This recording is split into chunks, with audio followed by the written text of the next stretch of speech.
it becomes a conversation where it's the grower and the salesperson both looking side by side at some data and making much more objective decisions.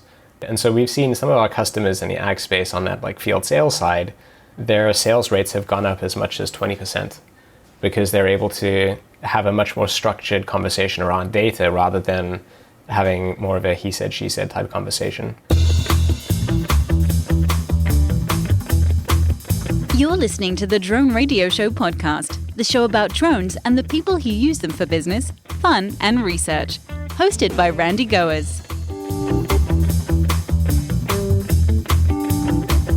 Hello, everyone. This is Randy Goers, and welcome to the Drone Radio Show podcast, episode 272. How do you make drone data more actionable? For that question, we turn to Jono Millin, co-founder and CCO of DroneDeploy, a cloud-based software company that specializes in building solutions for mapping business assets with drones. DroneDeploy powers tens of thousands of commercial drone operators from 160 countries to make automated, high-resolution 2D maps and 3D models. At DroneDeploy, Jono is responsible for the overall customer experience of the DroneDeploy platform. He has a master's degree in artificial intelligence from the University of Edinburgh and a bachelor's degree in computer science and applied mathematics from Rhodes University.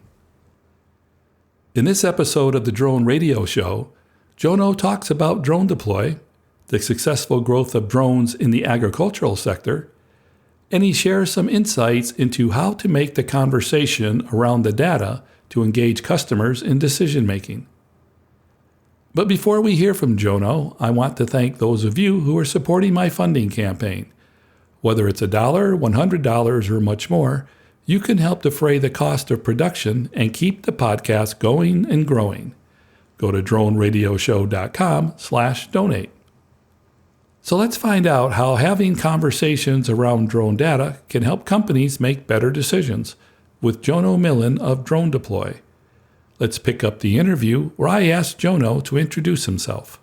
I'm Jono Millin. I'm the co-founder and chief customer officer of DroneDeploy. So what I do is I make sure that all of our customers are happy, successful, and productive with the product. And that starts before they buy DroneDeploy with the pre-sales engineering function. After they buy DroneDeploy with the customer success team, customer support teams, and our professional services teams. Jono, for those that aren't familiar with the company, what does DroneDeploy do? DroneDeploy is really in the business of helping people map, monitor, and track the world around them using flying robots. In a world where you have these large physical processes or spaces like farms, mines, in construction sites, we're helping people by capturing a digital reconstruction of what the world looks like at any point in time, and then enabling them to use a series of analytical tools in our software to track things like change over time or have a look at if what people are doing matches the initial setup plans. How long has DroneDeploy been around? So we started in 2013, so a good couple of years now. What are some of the factors that have made DroneDeploy so successful? Hindsight's 2020, but we did make some good bets early on, I think. We started the company with a fundamental belief that automation, autonomy, robotics, and in particular cheap off-the-shelf type hardware was really going to help unlock this whole new industry. And that being able to put cheap labor in the sky and being able to see the world from above on a regular basis and digitize these job sites was going to be really valuable for companies.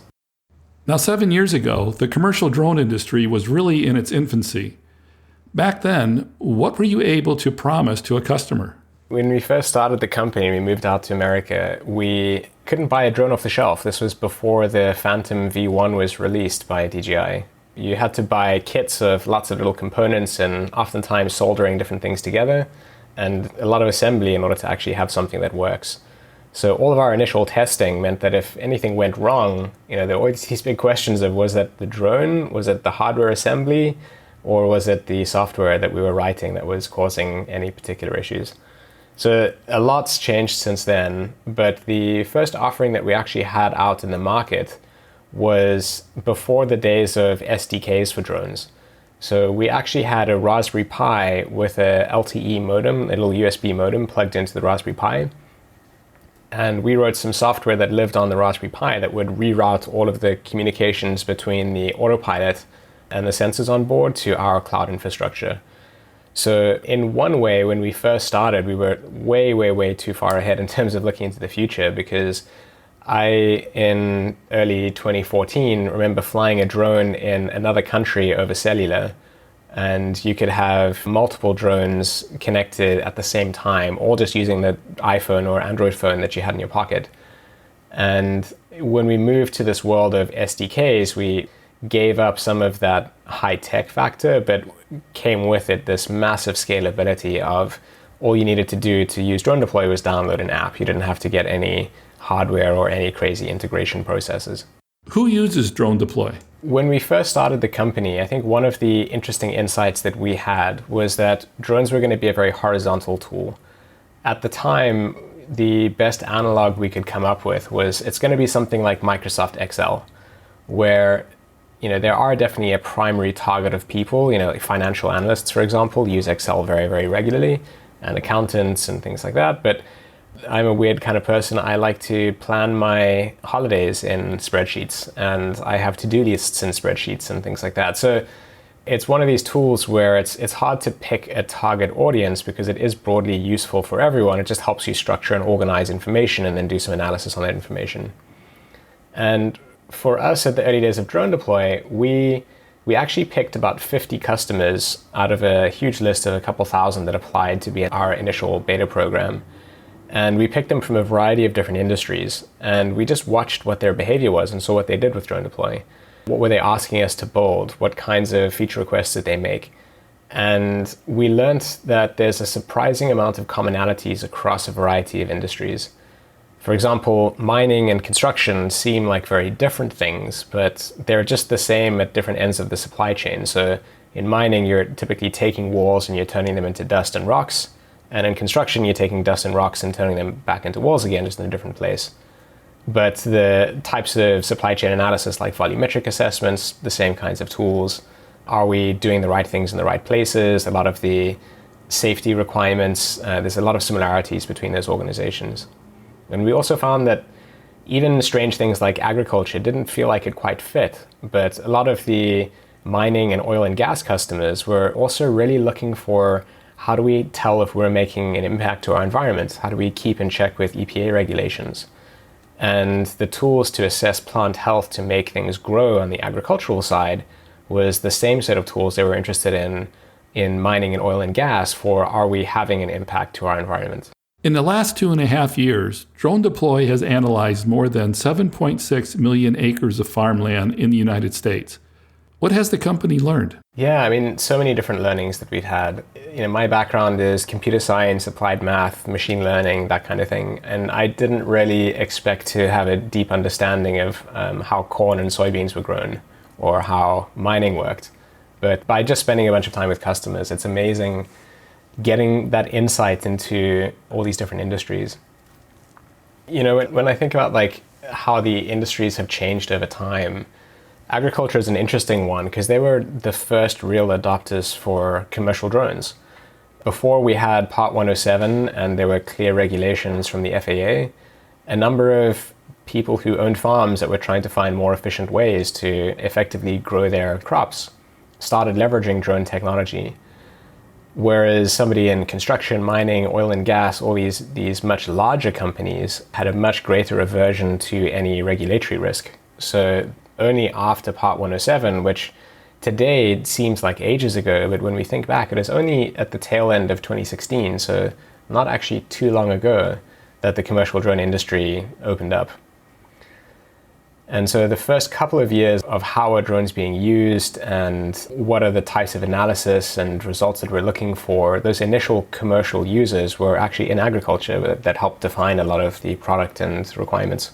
I've read that many agricultural operations already use a variety of sensors and have access to reams of data.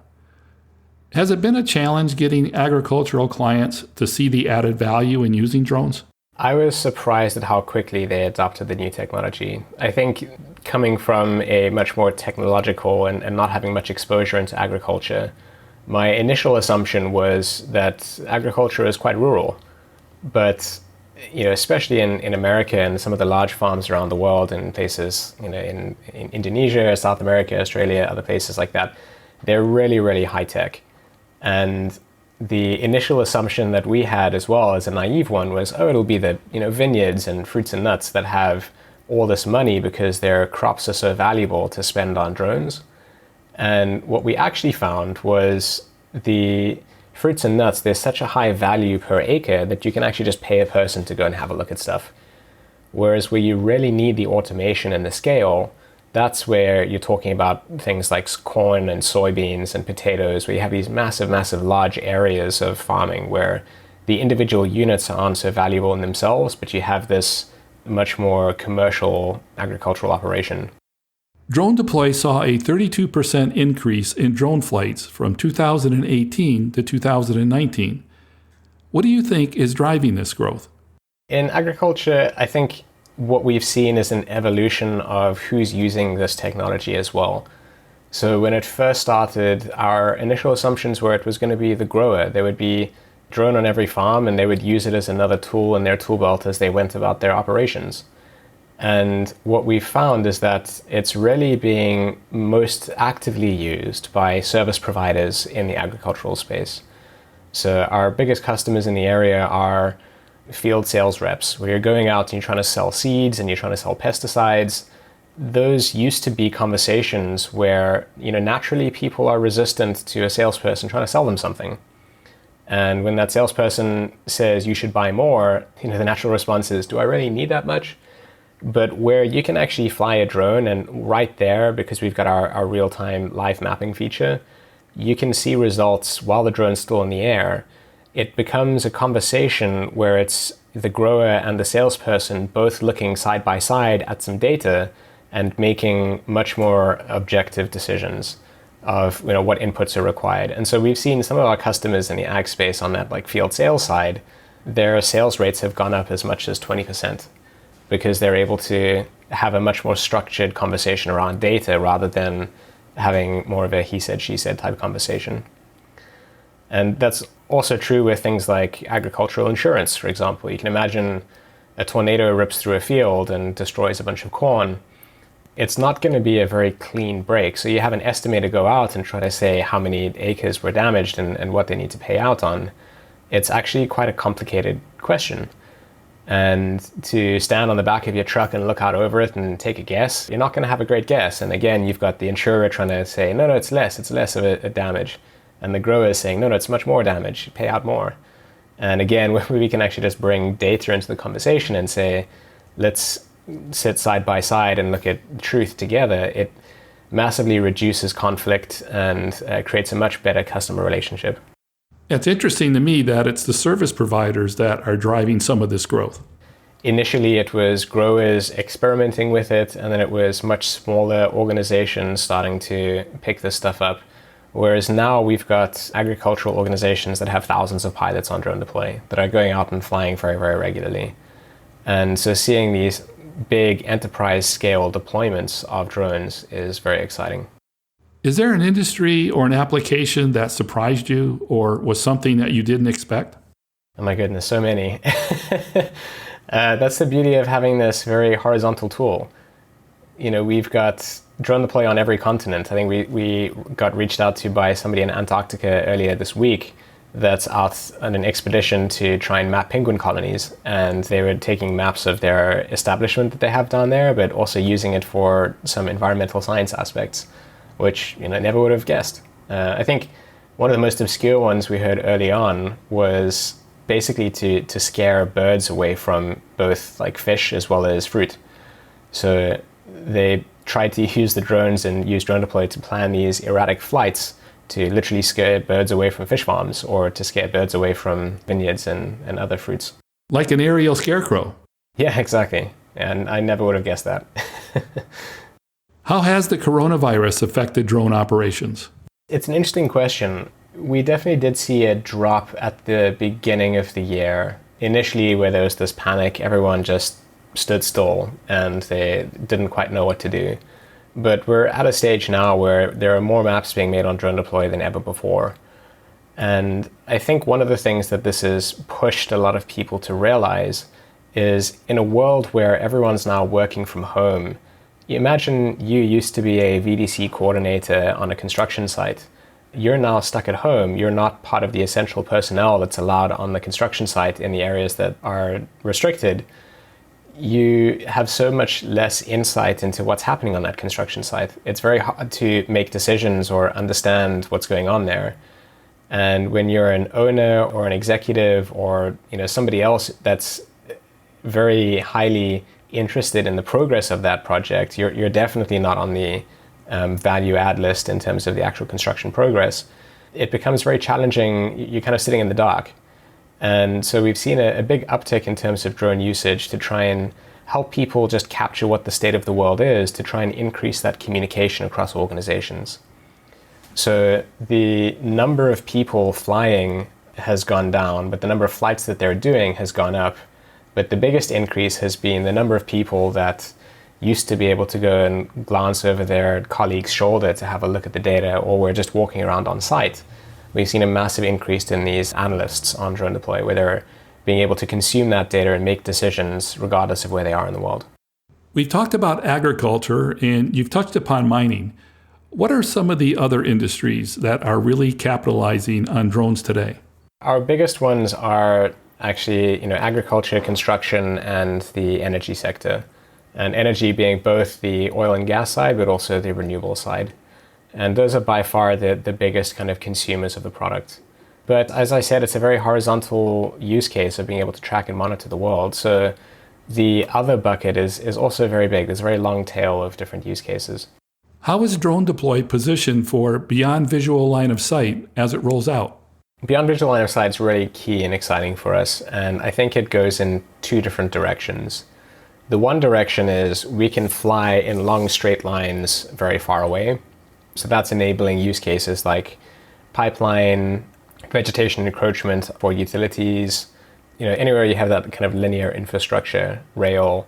And we've got a bunch of customers in those spaces that are very excited and have waivers today to try and make sense of this and build out the processes. But when we have a much easier beyond visual line of sight program, it's just going to massively increase how much people can cover without having to drive in these little hops in order to create that data.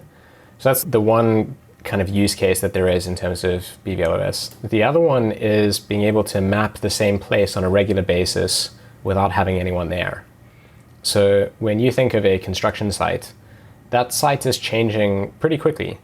And today, somebody needs to go outside, plug in the battery, open up Drone Deploy, and press go in order to have the drone fly itself and create that data. And we've done as much as we can to automate that. So we've got our flight templates to be able to refly stuff. You can chain a whole bunch of different mission types together so that one takeoff will result in maps and panos and videos and all those different things. And we've got our auto uploader, which will, when the drone lands, automatically upload that data to our cloud infrastructure for processing. And so really, you've only got the person there to plug in the battery and press go. Now, we certainly know we have the technology as an industry to precisely land in a location. And we know that we can recharge batteries pretty easily. So having a drone that lives in a box and flies on a schedule is an obvious next step that's going to be unlocked by this beyond visual line of sight regulations. And you can imagine the construction side of the future.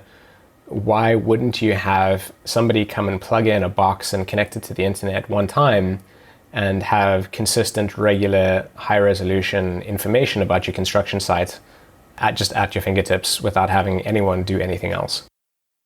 And the sad thing today is that the most expensive part of a drone operation is actually the salaries of the people that are busy watching the drone fly itself. For someone that might be hearing about Drone Deploy for the first time, what would you want them to know? We've been around for a while, and we were the first company to make it easy for anyone to just download the app and give it a try. So, we have an awesome number of people using our product on a regular basis because of that. But over the last couple of years, we've put a ton of energy into expanding how you're able to use Drone Deploy. And so a lot of people out there will think, oh, Drone Deploy is just a flight app, or it just does the processing component, which is kind of where we started back in 2013, 2014. But we've expanded over the last couple of years to be this kind of complete drone solution, this complete drone package. So we have the flights and the processing for 3D maps and models, for sure, but we do videos and we do 360 panos and we do individual photos at different locations on a regular basis. And we have drone operations management with flight logs and compliance and launch approvals and all of the things that are required for like the back office administration of roles and permissions. And then on the further analysis end, there's all of the inspection tools and all the markup, the reporting, collaboration, issue tracking, all of those kinds of things. And so it's evolved over time to be much more than just that flight and processing tool.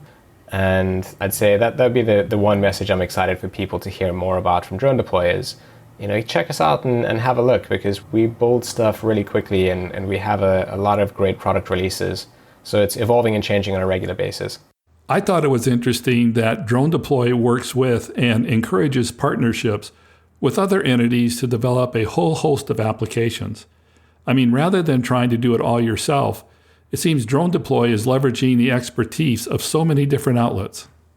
Yeah, that's a great insight, Randy. We realize that we're not going to be able to solve all things for all people. And our approach is that we would much rather have a smaller slice of a much bigger pie than try and have all of nothing. And so back in 2016, we built out our Drone Deploy app development platform, where you can build your own apps on our app market so that we can do the processing, like the actual compute for your apps, the data storage. We have UI elements. So there's a ton of flexibility in terms of expanding Drone Deploy to be whatever you want. So not only have we been building stuff, but our customers have been building their own custom integrations and leveraging our APIs and SDKs for their own internal development. But a lot of really great partners where we can then easily push and pull the data between Drone Deploy and the other systems that our customers are used to using on a regular basis. So for example, we've just recently pushed out an Esri integration where you can make it very easy to see all of your Drone Deploy data as a WMTS layer in your Esri account. And we host the data, we serve the data, so it's that lightning fast experience you're used to with Drone Deploy, but you can now see it with all the rest of your GIS data inside Esri. And vice versa, being able to pull in Esri layers into Drone Deploy. So having those richer connections between other tools allows us to, as we like to say, let our customers work where they work. Going back to the beginning of the company, is there an interesting story about how the company came to be? Was there a big aha moment that propelled the concept forward? Yeah, so there are three of us who started the company, Mike, Nick, and myself. And we've been friends for about 16 years, hacking on different startup ideas for about 15 of those. And Drone Deploy is probably startup idea number 8 that we've put together. So a lot of wealth of experience, just understanding each other, how we work, which was really helpful. But in terms of the aha moment, each of us has our own stories in terms of just why we love avionics and aerospace and things in general. But my dad was a private pilot, and I used to build little RC planes out of balsa wood with my cousin back when I was about 6 or 7 years old. And we used to, these little gas planes, we used to go out to the flying fields where changing channels was taking your crystal out of your mode control and putting a little peg up on the pegboard saying that you were flying on that frequency. So just being fascinated with everything that flies since forever. But the kind of modern evolution, Mike had a job, Nick and I went to go do postgrads, we were still in university. And Mike got excited about remote control helicopters. So he bought himself a couple of these like 450 size RC helis, collective pitch ones. And all of his leftovers came to me, and then all of my leftovers trickled down to Nick. And so we got really excited about just flying these RC helis. Like making it flip upside down and doing crazy tricks was kind of the next evolution of advanced flight, but it was very risky and they weren't great simulators. And so it meant a lot of rebuilding your aircraft. So we took it in a different direction where we literally duct taped a point and shoot camera onto the front of the helicopter. and duct taped some coins to the tail to maintain center of gravity.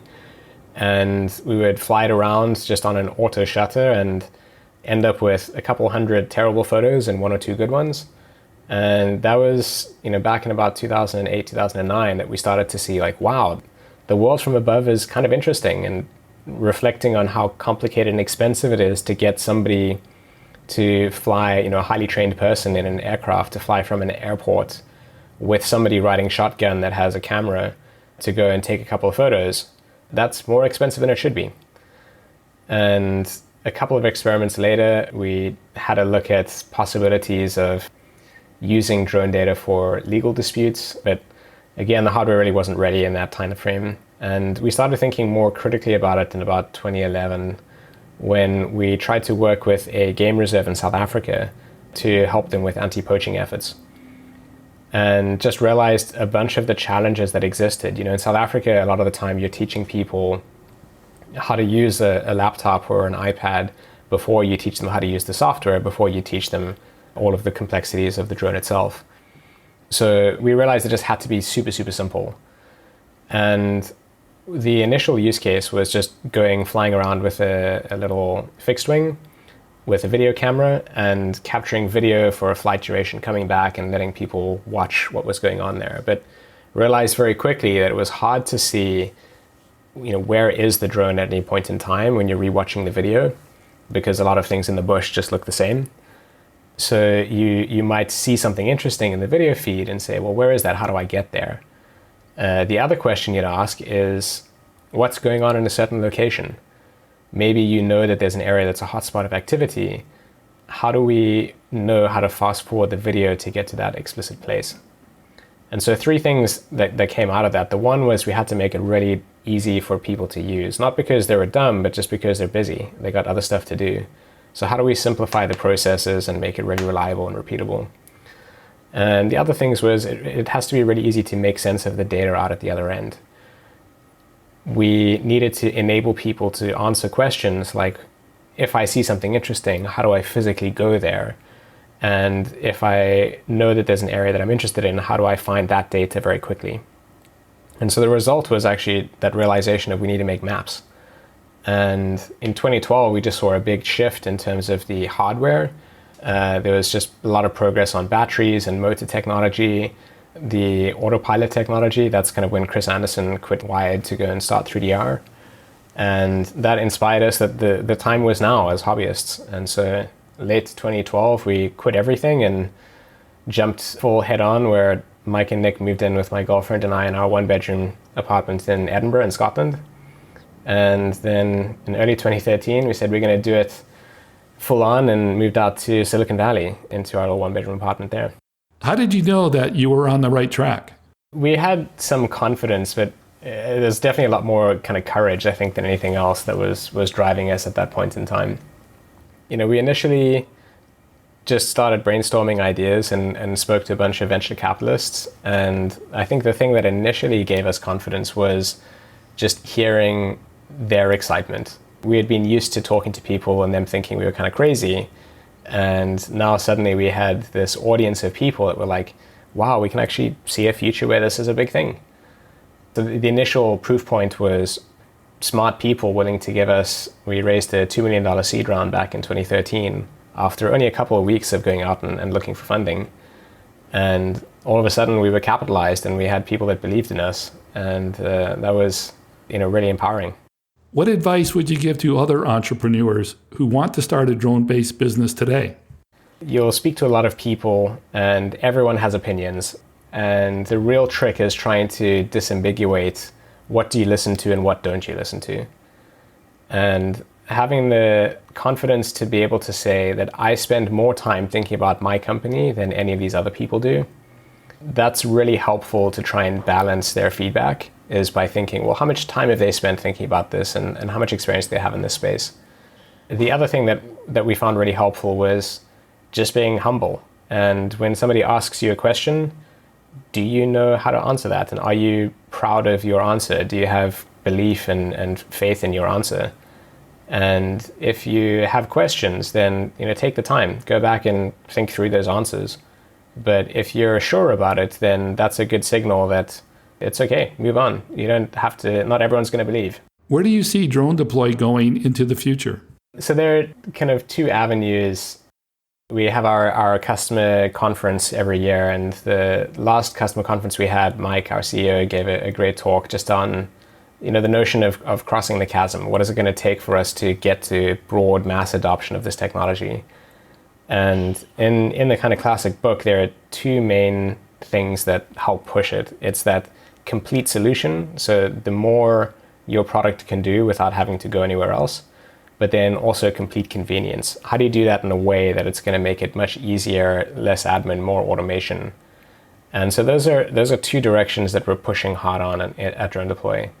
In terms of that complete solution, we just launched our live streaming product, which is a great example of adding something that's helpful to people, where it's all in the same place and everyone's going to be doing a bit of everything else, but it's not directly related to something like mapping. But super helpful for things like that inspection use case, and has been surprisingly useful during this pandemic, where people can just remotely log into a Drone Deploy flight from anywhere and see what's going on that side. And then on that convenience, we've got to focus more on automation, doubling down on things like machine learning to derive data insights. The automation, like I was talking about, drones in boxes on schedules, and just making it so that we can scale this technology a lot more easily, a lot less overhead and administration required from any of our customers. How do you facilitate the innovation within the company? Every quarter we have hackathons.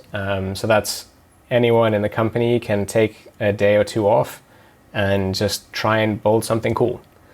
And those are obviously not in our production environment. They're all very nicely sandboxed, but a lot of the products that we've built, so things like our live streaming product, our live map functionality, the real-time mapping, a lot of the improvements to our photogrammetry solution, all of those started off as somebody taking 2 days to hack together a proof of concept to see, could we do this differently? So that's one thing that we do to help drive that innovation. The other is in terms of our team structure. So our engineering and product teams are arranged into 3 different groups. We have about 10% of our resources are on a team called Horizons. And this is led by our CTO, Nick, which is really that far future. It's not going to get any revenue for Drone Deploy this year. Unlikely to get revenue for Drone Deploy next year, but maybe 2 years from now, it's really going to be a big thing. So that allows us to take much more risky, but very high reward bets. We then have about 20% of our engineering and product resources are focused on things that we've kind of proved out a little bit, but need to be actually built into a product that we can take to market that's going to be relatively streamlined and straightforward. And so we have, right now, that team is the insights team, and they're focused on how do we do more interesting analysis in Drone Deploy. And then 70% of our resources are on what we call core. And so those are the existing, we found great product market fit. We need to keep innovating and developing on that, but we mostly understand what we need to do. It's just about getting through the work. And so having that structure where we can think 2 years ahead, 3 years ahead with our Horizons work, next year with our Pioneer and next gen type stuff, and then the core, which is the current, maintain and improve. Is there anything that we missed that we should talk about? For us, I'd say it's still a really exciting time. This pandemic's been interesting. We've seen some interesting new ways of using the product that we wouldn't have expected or guessed before. But by and large, our perspective is that this is going to be a good thing for the drone industry. It might be a short-term hit because some companies are going to have less money to spend on software, but everyone's going to come out of this and ask themselves, we weren't prepared. How do we get prepared for a situation like this in the future? And having high-resolution data at your fingertips of any of your sites that you care about and being able to do analysis from anywhere in the world is naturally going to come out from those conversations as something that companies need to invest in. And so it's frustrating that we're all having to go through this, and I wish this wasn't a thing, but the bright side is that I think it's going to drive much more drone usage. And I think the technology is in a place where we're ready for it. And my last question, Jono, what message would you like to leave regarding the drone industry? It's still got a long way to go. The drone industry is still in its early days. We're seeing amazing growth and adoption, but when we ask our customers how many of your sites, how many of your projects, how many of the use cases that you could be using drones on are you using drones on, it's still only in a couple of percents. We've got a long, long way to go before we get to saturation on this market. So really excited to see what we can do there. That's it for episode 272 of the Drone Radio Show. I hope you enjoyed hearing from Jono Millin of Drone Deploy. I want to thank Jono for taking the time to speak with me. If you want to learn more about Drone Deploy or want to connect with Jono, check out the website at dronedeploy.com. If you like the Drone Radio Show, please consider supporting the podcast with a small donation. The content is always free, but for as little as $1, you can help defray the cost of production. To donate, go to droneradioshow.com/donate. And thanks for listening. Your support means a lot to me, and I hope you'll listen to more episodes of the Drone Radio Show podcast to hear how others are using drones for business, fun, and research. For the Drone Radio Show, I'm Randy Goers.